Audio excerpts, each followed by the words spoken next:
Assalamualaikum warahmatullahi wabarakatuh. Saudaraku, Allah Subhanahu wa taala berfirman, A'udzu billahi minasyaitonir rajim. Bismillahirrahmanirrahim. Wal 'asr innal insana lafi khusr illal ladzina amanu wa amilus solihati wa tawassaw bil haqqi wa tawassaw bis sabr.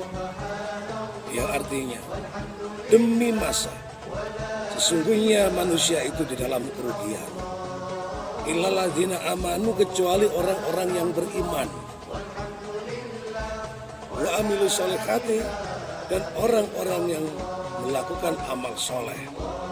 Wa tawassaw bil haqqi, dan orang-orang yang saling menasihati di dalam kebenaran.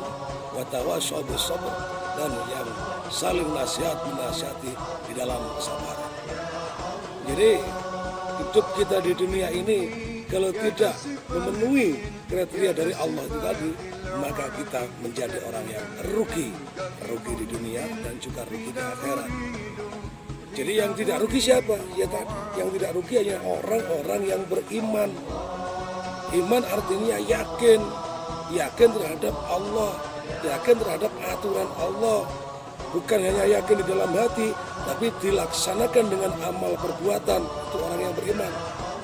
Sesuai dengan hadis Rasulullah SAW. Bismillahirrahmanirrahim. Al-imanu ma'rifatun biqalbi wa qawlu bilisani wal amalu bil arkan. Iman itu adalah yakin di dalam hati, diucapkan di lisan, dikerjakan dengan perbuatan. Itu iman. Kalau ada orang bilang katanya mereka beriman kepada Allah, tapi tidak pernah melaksanakan apa yang jadi aturan Allah, tidak pernah melaksanakan yang diwajibkan oleh Allah, itu imannya tidak sempurna. Imannya hanya sebatas di dalam hati. Jadi kurang full. Kalau memang kita benar-benar iman kepada Allah, yakin bahwa tidak ada Tuhan selain Allah, yang diucapkan di lisan. Apa yang diucapkan di lisan? Itu 2 kalimat syahadat. Asyhadu alla ilaha illallah wa asyhadu anna Muhammadar Rasulullah. Aku bersaksi bahwa tidak ada Tuhan selain Allah, dan aku bersaksi bahwa Nabi Muhammad adalah utusan Allah. Dan dikerjakan dengan perbuatan. Kita sudah yakin kepada Allah, kita iman kepada Allah, tapi kalau tidak mau mengerjakan apa yang diperintahkan oleh Allah, maka iman kita tidak akan sempurna. Jadi iman itu bukan hanya meyakini di dalam hati, tapi juga butuh pembuktian. Buktikan kalau kita iman kepada Allah, yaitu dengan cara taat kepada Allah Subhanahu wa taala. Sesuai apa yang telah difirmankan oleh Allah. Bismillahirrahmanirrahim. Alladzina yu'minuna bil ghaibi wa yuqimuna sholata wa mimma razaqnahum yunfiqun. Walladzina yu'minuna bima unzila ilaika wa ma unzila min qablik wa bil akhirati hum yuqinun. Jadi orang-orang yang beriman, yaitu orang-orang yang percaya dengan adanya yang gaib, percaya dengan yang gaib. Alladzina yu'minuna bil ghaibi. Gaib, Allah gaib, surga neraka gaib, akhirat gaib. Itu orang-orang yang beriman berarti percaya dengan adanya yang gaib. Di walladzina yu'minuna bil ghaibi wa yuqimuna sholata, dan orang-orang yang mau mengerjakan sholat. Kalau orang katanya beriman dan tidak mau mengerjakan sholat, berarti imannya kurang sempurna. Imannya hanya sebatas keyakinan dalam hati aja, enggak full. Jadi kalau memang kita benar-benar iman kepada Allah, kita harus percaya dengan adanya yang gaib, banyak gaib itu, dan kita harus melaksanakan apa yang jadi perintah Allah. Wa yuqimuna sholata, jadi mengerjakan sholat.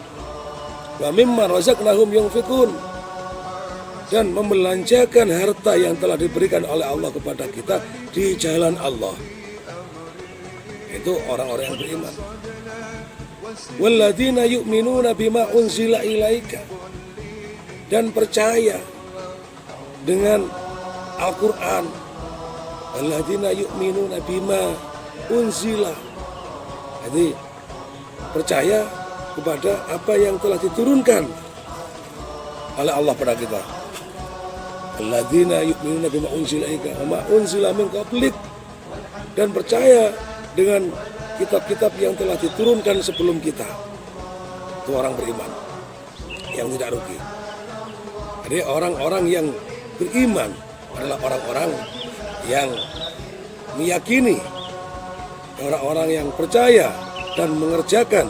Alladzina yu'minuna bil ghaibi, percaya dengan yang gaib, mau melaksanakan sholat, membelanjakan harta di jalan Allah, dan percaya dengan kitab-kitab Allah, percaya dengan Al-Quran, dan percaya dengan kitab-kitab yang diturunkan sebelum Al-Quran, termasuk Taurat, Zabur, Injil. Jadi 4 kitab Allah wajib kita percayai, tapi yang wajib kita amalkan adalah cuma Al-Quran. Karena Al-Quran adalah kitab terakhir yang diturunkan Allah kepada Nabi Muhammad dan untuk umatnya Nabi Muhammad. Untuk kitab-kitab yang lain seperti Taurat, Injil, dan Zabur, kita cukup mengimani bahwa itu adalah termasuk wahyu Allah, itu adalah termasuk kitab-kitab Allah. Saudaraku yang berbahagia, jadi supaya kita tidak menjadi orang yang rugi, yang pertama harus kita pupuk keimanan. Alladzina yu'minuna bil ghaibi wa yuqimuna sholata wa mimma razaqnahum yunfiqun. Keimanan di dalam hati harus kita pupuk, harus kita rawat, harus kita jaga, supaya kita tidak hanya beriman gitu aja, tapi kita mau melaksanakan apa yang telah jadi perintahnya yang kita imani.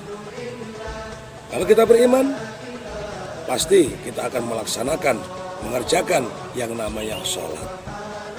Kalau kita beriman kepada Allah, pasti kita akan melaksanakan yang namanya amal soleh. Kalau kita beriman kepada Allah, pasti kita mau mengeluarkan sebagian harta kita untuk diinfakkan, dibelanjakan di jalan Allah. Kalau memang kita beriman kepada Allah, pasti kita mempercayai dengan adanya Al-Quran sebagai pedoman hidup orang-orang yang beriman, orang-orang Muslim khususnya. Karena apa yang telah tertulis di dalam Al-Quran, semuanya itu adalah wahyu dari Allah. Sudah dijelaskan awal surat Al-Baqarah. Bismillahirrahmanirrahim. Alif Lam Mim. Dzalikal kitabu la raiba fihi hudal lil muttaqin.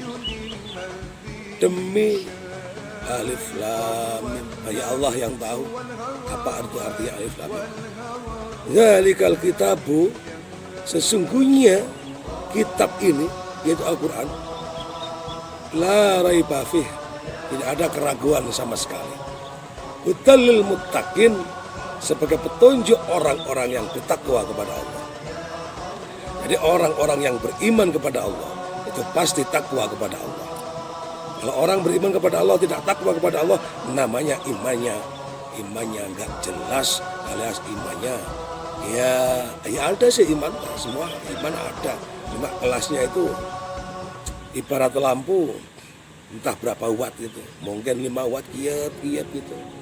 Katanya iman kok nggak mau melaksanakan apa yang telah diperintahkan oleh yang diimani.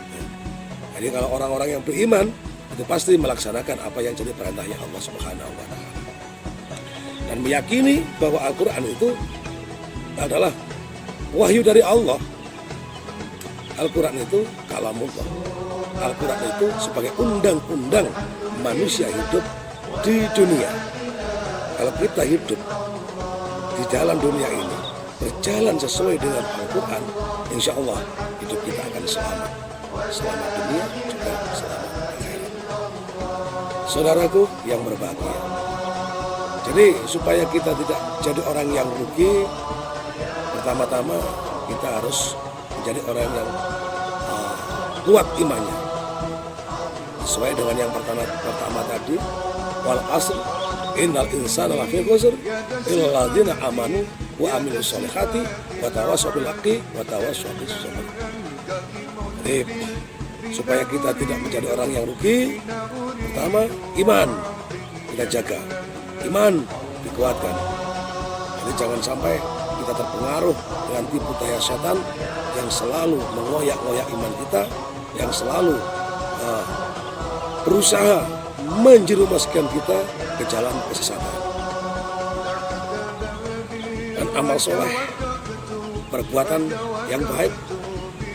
Jadi amal adalah bahasa Arab yang artinya perbuatan. Soleh adalah bagus, perbuatan yang baik, baik kepada Allah, baik kepada sesama manusia. Hablum minallah, baik kepada Allah. Hablum minannas, baik dengan sesama manusia. Di mana adab kita dengan tetangga, di mana adab kita dengan saudara. Jangan sampai kita bermusuhan dengan tetangga, jangan sampai kita bermusuhan dengan teman-teman kita. Mari kita bersama-sama menjaga kerukunan, Itu adalah termasuk salah satu amal soleh. Jadi amal soleh itu bukan hanya ibadah kepada Allah, tapi baik dengan sesama manusia, itu juga termasuk amal soleh. Dan juga kita supaya tidak menjadi orang yang rugi, mari kita saling menasihati kepada sesama kita, kepada teman kita. Jadi nasihat menasihati di dalam kebenaran.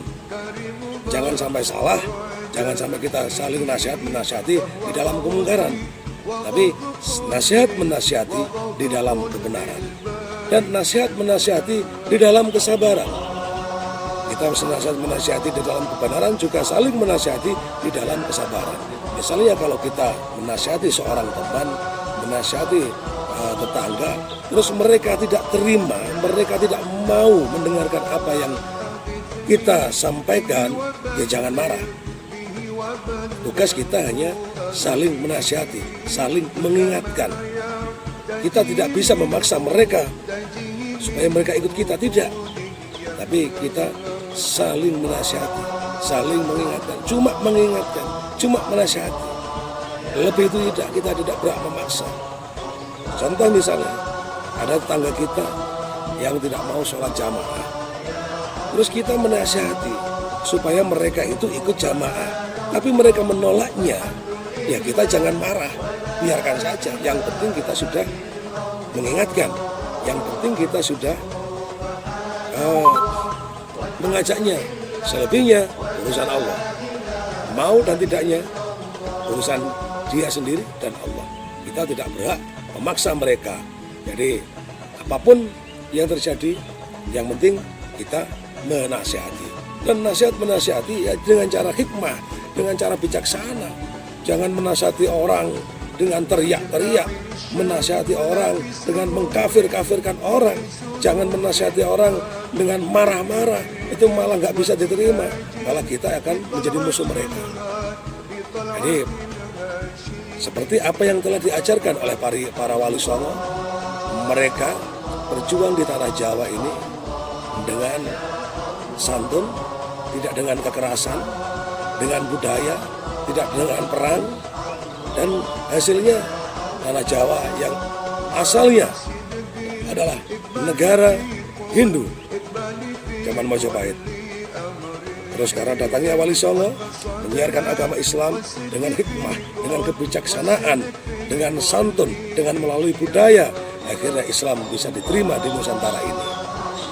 Jadi kita harus mengajak dan kita harus meniru perjuangan para Wali Songo. Kalau kita menasihati teman, menasihati tetangga, jangan pakai kekerasan, jangan pakai pedang, jangan pakai gegeman tangan, tapi cukup kita saling mengingatkan. Kalau mereka memang benar-benar mendapat hidayah dari Allah, insya Allah akan melaksanakan apa yang kita nasihatkan. Dan kalau mereka tidak mau, mereka menolaknya, memang hati mereka tertutup. Kita tidak berhak untuk memaksa mereka supaya menurut kepada kita. Demikian, mudah-mudahan bermanfaat. Assalamualaikum warahmatullahi wabarakatuh.